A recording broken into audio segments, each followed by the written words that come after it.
If you want to edit a slow motion video on the Xiaomi 15T or 15T Pro, what you can do is you can go to the gallery and then you can open the video that was recorded with the slow motion effect.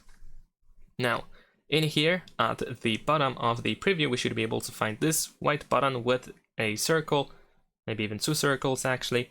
If you do have this option, then you can tap over here and you can adjust the slow motion section. So you can choose where the slow motion should be visible, where it should be working. You can extend it through and make it effective throughout the whole video, or you can choose just the selected part that should be in slow motion, and the rest of the video can be using the normal speed.